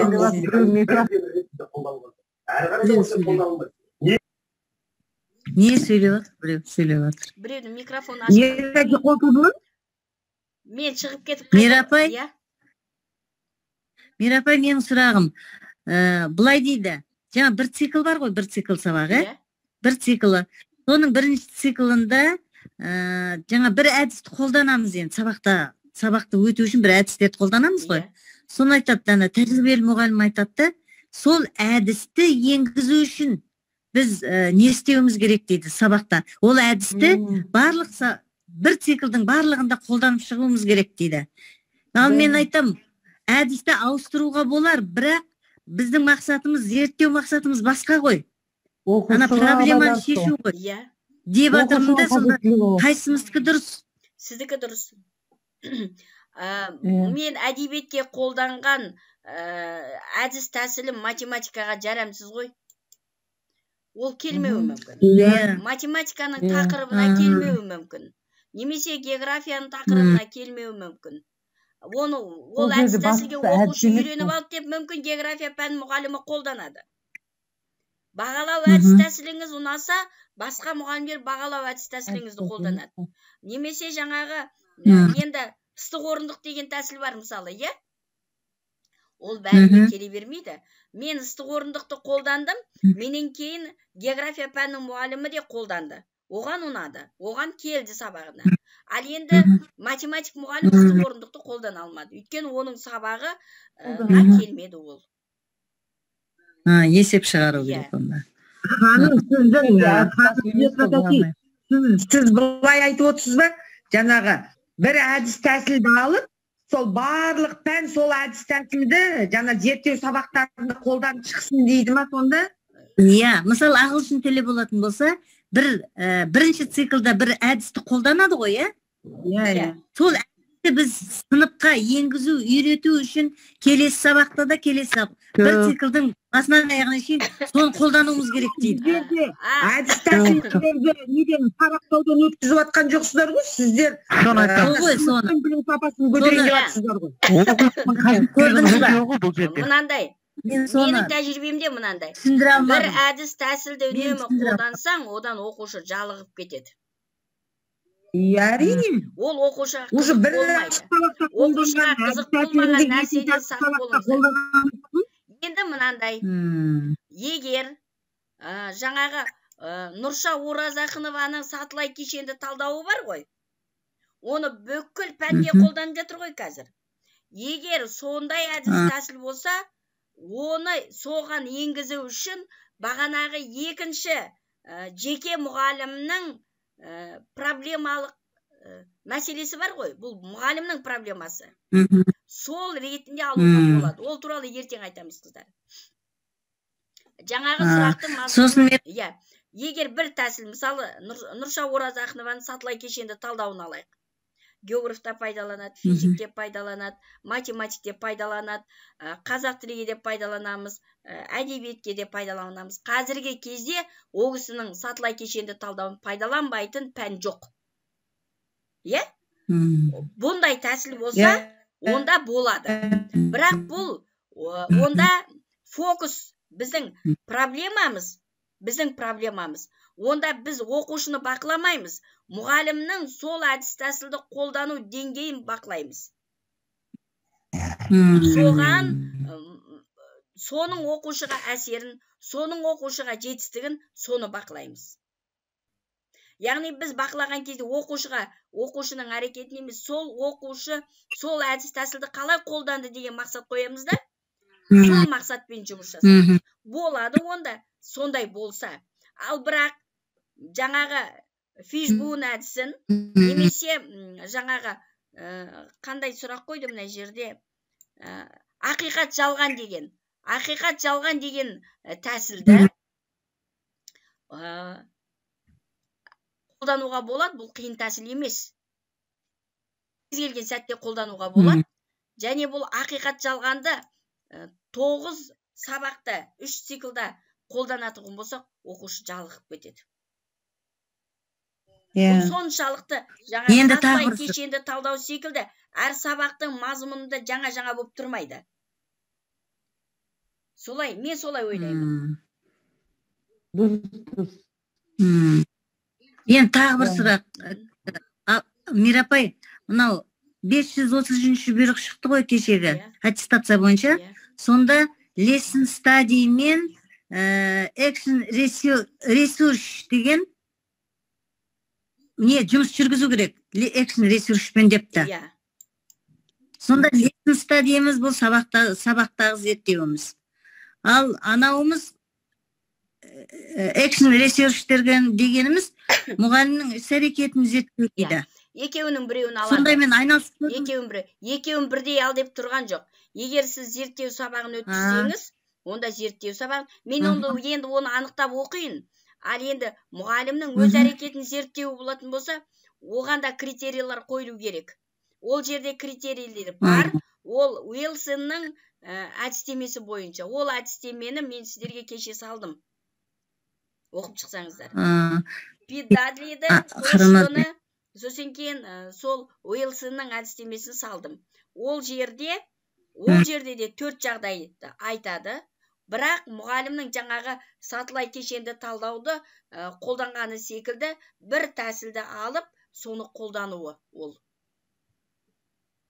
Ол жерде де оқушыны бақылайды екен. Ол жерде де оқушыны бақылайды. Жаңағы тәсіл оқушыға қалай әсер етті деп бақылайды. Онда да А деңгейінде. Бірақ Пит Дадлиден айырмашылығы әрбір оқушының әрекетінде, мынау жаңа тәсіл ғой қолданып тұрған. Жаңа тәсілдегі әрбір оқушының әрекетін бақылап отырады. Критерий қойып отырады. Ол критерийді мен сіздерге жазып, мына бақылау парағы секілді ғып беремін. Рефлексия секілді, Талис сауалнамасы секілді ғып жазып беремін. Үлгермей жатырмын, сенбіге үлгеретін шығармын. Топқа Мейрамгүл апай жақында Нұрша апай да келіп онлайн өтетін шығар. Офлайн өтетін шығар осы сатылай кешенді талдауды. Әрине. Нұрша апай онлайн. Ең алғашқы зерттеуін біздің мектептен бастаған, 115-тен бастаған.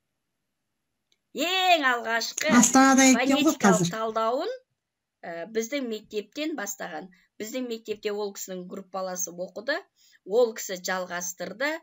Әрі қарай біздің мұғалімдер соған еніп кетті. Ең алғашқы сатылай кешенді талдауды ол кісі біздің мектептен бастады. Сол кезде элементтерін біз үйрендік, кейін курсына қатыстық, сондай. Сол курс өткіземін деп жатыр. Мирапай, мен биыл оқыдым ол кісіде, 1 ай оқыдым. Ол кісі курс өткізді бізде қазақ тілі енгізу туралы мектептегі. Өте жақсы. Мират әкей, Иә. мына зерттеу сабағымыздың әр сабағы ашық сабақ болу шарт па, жай обычный сабақ қылып өткізе берсе болмай ма? Енді қалай ойлайсыз? Сіз бұны ашық сабақ деп қарамаңыз. Сіз сабақты өткізуші адамсыз ғой, иә? Бірақ сіздің жасаған жоспарыңызды жалғыз сіз жасамайсыз. Сіз тек қана сабақты өткізуші нұсқаушысыз. Ал сабақты жаңағы талдап, пісіріп жетілетін сол фокус тобындағы адамдар. Сондықтан сабақ жоспары ортақ. Сондықтан сіз оны ашық сабақ деп қарамаңыз. Бұл ашық сабақ емес, бұл ұйымдасып жасалған сабақ жоспарын жүзеге асырып нәтижесін көру. Ал енді оны ашық сабақ деп қарағандар, оның методикасын білмейтіндер. Дұрыс айтасыз. Рахмет. Методикасы солай. Ал тағы да қандай сұрақтарыңыз бар?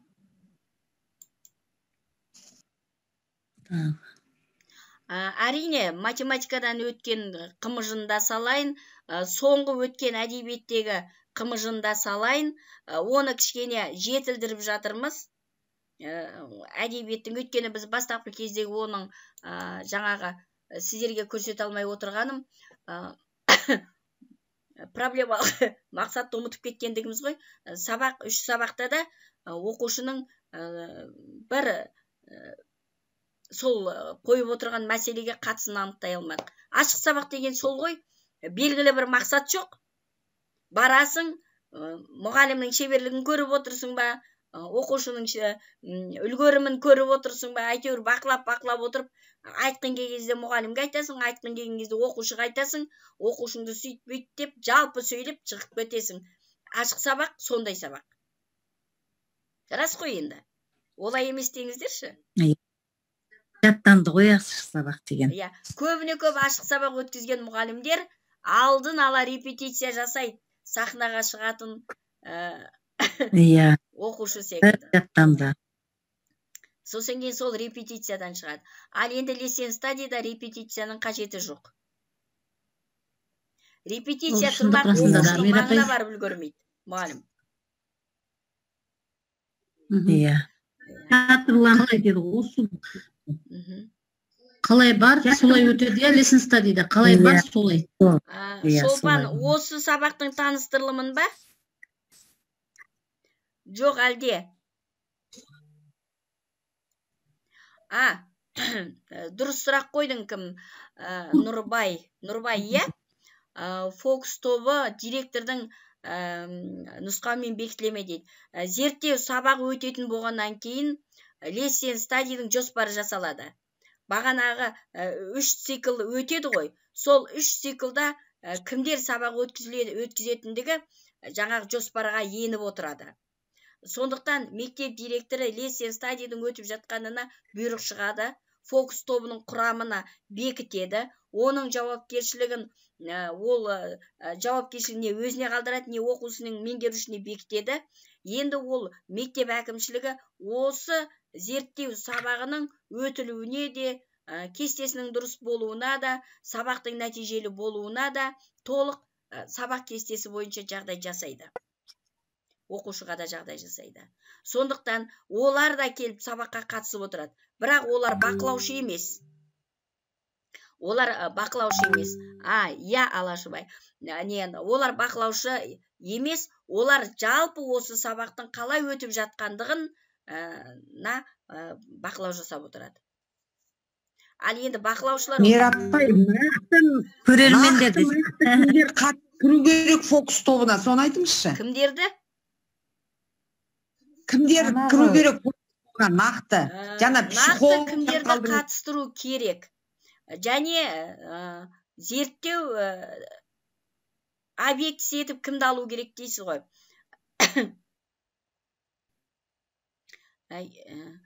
Кешегі бірінші сабақ па, Шолпан? Соның таныстырылымы ма? Жақсы, таныстырылымды салайын десем, сіздерге салайын десем, оны да кішкене өңдеудің қажеті жоқ. Бірақ қалай десем екен, көлемі көп болды ма, Монтаждау керек сыймай па? қойды. Кішкене анандай ютубқа жүктеп барып 2 сағат кейін отырдық салам қой ғой кеше. деймін. Толын. Ал енді кешеге видео жазылды, бірақ видеоны экранды толық алмаппын да, жартысы ғана көрініп тұр ғой, мына адамдардың жартысы ғана. Бірақ солай болса да сіздерге оның мына адамдардың көрінген емес, мазмұны керек қой. Салып берем, сыймай жатыр. Аттестацияға салатын сабақ талдауын сол фокус-топ жазама дейді. Сабақ талдауы сол фокус-топ түгел жазады. Сосын кейін өзіңіз рефлексия жасайсыз. Сол өзіңіздің рефлексияңызбенен фокус-топ талдаған сабақты сіз аттестациялық параққа саласыз. Оны жаңағы сауалнамаңыздың талдауын жазасыз. Басында өзіңіздің рефлексиялық есебіңізге сауалнаманың талдауын, анықтаған проблеманы, оған қатысқан адамдардың санын, ұлын, қызын, одан кейін одан шыққан проблемалық тақырыпты анықтауыңды, оны дәлелдеуің, тұжырымдарың барлығын алып, одан ары қарайға жаңағы қымыжыларды салмайтын шығарсыз, хаттамаларды. Бірақ сабақтың талдауын, рефлексиялық есебіңізді салатын боларсыз. Енді оған әзірге мен белгілі бір нұсқаулық, немесе бір өздеріңіз айтқандай белгілі бір не көрген жоқпын. Бірақ біз алдағы уақытта осының бір белгілі бір нұсқаулығын салуды талап етуіміз керек секілді. Өйткені лесен стадиді қазір мұғалімдер 5 түрлі жағдайда бастап отыр. Біз қазір соның екеуін ғана айтып отырмыз. Біреу тізбектелген сабақ түрінде өткізгісі бар, біреу жеке тақырыбы бойынша өткізгісі бар. Енді оның бәрі қалай нәтиже береді? Егер ол жерде талдайтын, сараптайтын, мына жүргізіліп жатқан зерттеуді негіздеп беретін адамдар болмаса, ол зерттеуге жатпайды. Кейін оны талдап өткізген күннің өзінде де мына зерттеу емес деп алып тастауы да мүмкін. Аттестациялық парақтан. Бұныңыз зерттеу емес, нәтижеге жетпегенсіз деп. Өйткені аттестацияны оқысаңыздар, нәтижеге жеткен деп тұр. Сіздерден нәтижеге жеткен істі күтіп тұр. Яғни сіздер талдау жасағанда сараптамаға жеткен кезде, жеткен нәтиже мынау, дамытуы мынау, одан арғай дамытатын кезеңдер мынау деп көрсетулеріңіз қажет шығар. Оны көрсетпесеңіздер, онда сіздердікі нәтижеге жетпей деп бағалап қалуы да мүмкін. Талдауды қазір бізде аттестациялық фокус топ жазып жатыр. Қазіргі осы бүгінгі күнде фокус топ соны нетіп жатыр. Фокус топтың құрамы мектеп директорлығымен бекітіледі, бюроға шығады, және ондағы өткізілетін сабақтарға жағдай жасайды. Қатысушы, бақылаушы сабақтарды реттейді зауч, мектептің бюроға шыққаннан кейін. Ал бюро шықпаса, оны жүзеге асыру қиын болады. Және сіздерге бақылаушы, қатысатын бақылаушы адамдардың сабақты тастап кеткеніне акті жасалатығын болса, сөгіс алатығын болса, жұмыстан шығып қалуы ықтимал. Сондықтан жұмыстарыңыз нәтиже бермей қалуы да мүмкін. Сабақты зерттеу тақырыбы. Ерапай.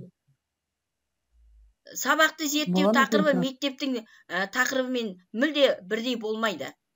Сабақты зерттеу тақырыбын сіз оқушылардан сауалнама алып бөлек анықтап алдыңыз ғой. Ата-ана мен мұғалімдерден сауалнама алып бөлек анықтап алдыңыз. Сондықтан мектептің тақырыбымен бірдей десеңіз, біздің бірінші кезеңдегі цикл секілді адасып кетесіз. Мерапай, бір сұрақ бола ма? Қойыңыздар, мен сұраққа дейін уақыт қалдырып отырмын ғой. Бана сабағымды 1 сағатқа жоспарладым дедіңіз ғой. Қазір енді 40 минут, 45 минут қой обычный сабақтар жүріп жатқан. Біз сол 45 минуттың ішінде өтіп жатырмыз. Демек бізге 1 сағатқа дейін сол сабақты созуға болатын болып тұр ғой, да? Егер сіз солай жоспарласаңыз, солай болады. Бірақ шынымды айтсам, сол кезде, алғашқы кезде енді мұғалімдер, мен өзім сабақты мұғалімдер үйрену үшін жоспарлағам. Сондықтан 60 минут болған шығар. 90 минутқа өткізген кездерім болды. Алғашқы кезде мұғалімдер lesson study сабағы қалай болады деген сұрақ қойды ғой. Соны жасап өткізу үшін мен сабақты 90 минутқа құрған кездерімде болды. 40 мұғалімді қатыстырып, бақылаушы етіп, бірінші кезекте сабақ өткіздім. Олардың бәрі көріп, көздері жетіп, үйренгеннен кейін біз сабақтың уақытын қысқарта бастадық. Егер үйрену үшін 1 сағат жасасаңыз болады, егер оқушыларыңыз қалыптаспаса дағдысы. Ал енді негізі ұтымдысы 40 минут, 45 минут. 40 минут. Екі тапсырмамен емін-еркін шығып кетесіз. Рахмет. Түсіндім мен. Осы 2 жылдан бері осы lesson study барлық қателіктерімен, кім қалай түсінген түсініктерімен, осы талай курстан да, вебинарлардан да тыңдап өтіп жүрміз ғой. Енді мен асыра айтқан болмайын, тап осындай түсінікті мен қайта осы вебинар, осындай курстарға қатысып, барлық lesson study туралы. Бүгінгі осы кешеден бергідей анық, нақты түсінікті алған жоқпын. Алсам да жаңағы мен риза болып отырмын. Мынау практиктің берген несі, түсініктемесі, өзінің оң бойынан өткізген тәжірибесімен бөліскен басқаша болады екен. Рахмет сізге, Мерапай. Енді бұл тәжірибе. Сол 2017-де бастадық, 2018 мына пандемия кезінде біраз тоқтаттық. Онда да пандемия кезінде онлайн өткізген мұғалімдер болды. Онлайн, онда қарадық енді. Онда барынша жасадық, бірақ енді мына нәтижесі аздау болды. Нәтижеге шыға алмады. Енді солай ғой. Мерапай, мектеп бойынша қанша зерттеу топтары құрылса болады? Мысалы 10 шақты өткізе берсе бола ма бір мезгілде зерттеу сабағын? Қараңыздар, 10 шақтысы өтсе процеске кедергі болатын шығар. Параллель 2-3 алып өткізуге болады. 10 шақты мұғалім, бүкіл мектеп бойынша ма? 10 шақты фокус тобы құрылатығын болса, мектептегі сабақтар қаңырап қалады. Сондықтан 2 топ жақсы, 3 топ та болады.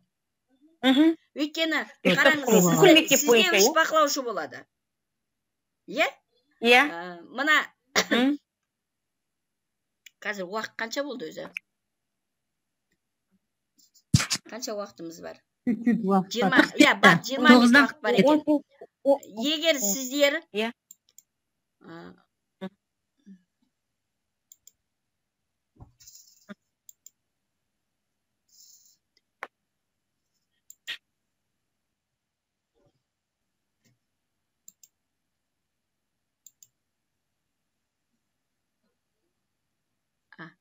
қатып қалды ма? Жоқ, қатқан жоқ. Мен нені ашып жатырмын. 3-ші күнді ашып жатырмын. Бұл жерде сіздер сұрап отырған бір нәрсе бар, қазір сұрап отырған. Сіздер, егер жаңағы сұрап отырған іс-әрекеттегі зерттеу жүргізу жолдары, Action Research Эйлен Уилсон жобасы бойынша жұмыс жүргізетін болсаңыздар, соның өзінде сізге бақылаушы қажет. Өйткені бұл кісінің әдістемесін мен сіздерге салдым. Бұл кісі мен нені қойдым бекен. Оқушыны, 3 оқушыны бұл кісі де бақылайды. Осылай жүрген күннің өзінде де бақылаушылары бар. Және мына зерттеу әдісінің белгілі бір тақырыптың, мысалы жаңа сатылай кешенді талдау деп отырмын ғой. Сол сатылай кешенді талдаудың модератор, сұрақ қойып жатыр екен, жауап бере салайыншы. Модератор да зерттеу сабағын салады. Жас мұғалімді де фокус тобына алсақ бола ма? Әрине алыңыздар. Ол да сабағын өткізсін, ол да бір циклді алып шықсын. Бір жағынан үйренеді, бір жағынан қандай нәтижеге жеткенін талдап, саралап алады. Бұл жерде мынандай ғой, мына әрекетті талдасаңызда 3 оқушыны зерттейсіз, Питадли тәсілін алсаңызда 3 оқушыны зерттейсіз. Бірақ мына жерде, ана жерде проблеманы фокус тобымен тұтас зерттесеңіз, мына жерде жеке мұғалімнің проблемасы. Мысалы, сатылай кешенді талдау технологиясы арқылы оқушы білімін көтеруге бола ма деп, сондағы А, Б, С деңгейіндегі оқушыны жаңа сатылай кешенді талдау қалай жүргізіліп жатыр дегенге келеді. Бұл тәсіл, мен айтып отырмын ғой, ерсінде жақсы келе жатыр. Бірақ ерсін көбіне көп грамматикалық талдауға бөлген, белгілі бір тақырыпты алмаған. Осы жағынан мен ерсінге кеңес бердім. Белгілі бір тақырыпты алып, соныменен жүргізсе, ерсіннің сараптамалық талдауы негізге алып шығады. Немесе ерсін грамматикалық талдау жүргізу арқылы оқушы білімін көтеруге бола ма деген тақырыпты қоясың, сенің талдайтын нәрселерің дайын тұр. Тек қана зерттеуге адам қатыстырмағасыз. Сіздің мына зерттеуді жүргізгендігіңізді дәлелдеп беретін фокус тобы жоқ. Кешеде... Апай, сіз не айтып жатсыз? Түсінбей жатырмын. Мен жіберген немді айтып жатсыз ба? Сіз осы бағытпен жұмыс жасағасыз. Бірақ сіз әртүрлі тақырып алып тұрсыз. Осы жерде фокус тобына жаңағы грамматикалық талдау арқылы оқушы білімін көтеруге бола ма деп алсаңыз, деймін да тақырыпты, мысал үшін. Енді ол қаншалықты тиімді екенін білмеймін. Ол үшін оның тиімділігін қарастыру керек, ғылыми негізін қарастыру керек, дәлелдеу керек. Грамматикалық тақырыптың талдаудың оқушы білімін көтеретіндігіне. Негізі оқушыға қандай мақсат қойсаңыз, оқушы сол білім, сол деңгейде нәтиже алып шығады деп тұрмын. Ал енді мынауған мысал ретінде сатылай кешенді талдауды алуға болады. Егер сіз сондай жаңа тәсіліңіз бар болса, соны алып шығуға болады. Бірақ біздің мұғалімдерде жаңа тәсіл бар ма екен? Дәл сатылай кешенді талдау секілді. Ғылыми негізге салатын, ғылыми ұстанымға, жобаға келтіретін тәсілдер болу керек. Онда біз сабақты өткізуші жаңағы неше цикл болса да, сол мұғалімге жүгінеміз. Бірақ осыған байланысты 2 сабақ өткізсе болады депті. 2 сабақпен шықпайды нәтижеге. Өйткені бірінші сабақта мына тақырыпты түсінеді бала. Екінші сабақта қолданады, үшінші сабақта нәтижеге жетеді, 1 цикл бітеді. Ал одан ары қарай қолдану сабақта жаңағы әртүрлі деңгейге жету, бағалау деңгейіне жету үшін біршама сабақ өткізу керек. 2 сабақпен нәтижеге жеттім деп талдау ұсынатын болса, егер мен комиссия құрамында болсам, негізсіз деймін ол жұмысты. Шыны керек. Өйткені одан ешқандай нәтиже шықпайды 2 сабақтан. Келісетін шығарсыздар? Әрине. Шықпайды. 2 сабақтан бүгін мектепке барып, Мерапай? Бүгін мектепке барып, осы lesson study жүргізіліп отырған жұмыстарымыздың қателіктерін тауып, бүгін басымды ұстап отырып, кешегі айтқан бойынша. Енді ол қателік болады, өйткені тәжірибелі менің мұғалімдерім қателікке ұрынып отырғанда, сіздерде қателік болмайды деп айта алмаймын, болады. Бірақ сол қателікті көре білген маңызды. Соны түзете білген, дер кезінде түзете білу маңызды. Біз қашан қайдан не тауып алдыңыз? Оқушы үшін дұрыс айтасыз. Қуанатын күшті сабақтар өтті бүгін. Қайдан не тауып алдыңыз, апай деп барлығы шулап жатыр мектеп. Не деп отырсыз? Күшті, жақсы. Рахмет сізге көп. Мератәки, тағы да бір сұрақ. Жаңағы сертификатталған lesson study методикасын оқыған мектепте мұғалім жоқ болса да, бұл методиканы қолданып, жүргізе беруге бола ма зерттеу сабақтарын? Болады. Жүргізген кезде көп үйренесіз. Қателікті. Жұмыс жүрмесе қате болмайды, әріптестер. Жұмыс жүрген жерде қате болады. Бірақ ең маңыздысы сол қатемізді түзеп, оқушының білімді болуына ықпал ете беруіміз керек. Біздің Қазақстанға сол қажет. Жоқ, мысалы біреу жаңағы тексеріп келсе деймін да, сіздер мектептеріңізде бірде-бір жаңағы сертификатталған адам жоқ, жаңағы lesson study бойынша. Сіздер кімнің көмегіне жүгініп, қалай бұл жұмысты жүргіздіңіздер, өздеріңіз толық білмесеңіздер деген сұрақ туындамай ма дегенім ғой. Lesson study'ді біз сол еш сертификатсыз бастадық негізі. Сіздер. Жоқ, маңыздысы сертификат емес, маңыздысы сіздердің үйренгендеріңіз. Қолдарыңызда әдістемелік құрал бар ғой? Бар. Әдістемелік құралды алып алыңыз. Тоше Чичевудікінде, Пит Дадлидікінде, Уилсондікінде алып алыңыз. Мен мыналарды оқыдым, осы бойынша зерттеу жұмысын жүргізіп жатырмын. Енді сертификатталу, сертификатталмау, ол деңгейлік курсты бітірген мұғалімдер бар ғой? Бар ғой. Біледі. Қазір өзі министрліктен айтып отыр. Бұл неге осы сұрақты енгізіңдер деген сұраққа мұғалімдер деңгейлік курстан өтті, зерттеу сабағын білет деп отыр. Ендеше сіздер де білесіздер. Мәселе сертификатта емес. Ал енді Мирапай, Мирапай, жаңағы айтып отқан апай 13-ші жылы бірінші деңгейді бітірген, мен 14-ші жылы бірінші деңгейді бітіргем. О кісіге, значит, ойлап отырмын да енді сіздің неңізге қарап, жаңағы action research'ты оларға lesson study деп түсіндірген ғой деймін. Соған қарағанда мұғалімнің әдіс тәсілі бұл жерде енгізу үшін жүргізіледі деді ол lesson study'да. Ал мен айтып жатырмын жаңағы кемшілікті, қателікті сыныптың жаңағы оқушыны зерттеу үшін lesson study енгізіледі дедім. Енді қарап отырсам қазір lesson study, action research екеуі қатар беріп отыр бізге. Сонда оларға басқаша, бізге басқаша түсіндірген ғой деп ойлап отырмын да, сондай сияқты. Түсіндірген кезде біз ойлаймыз ғой осы.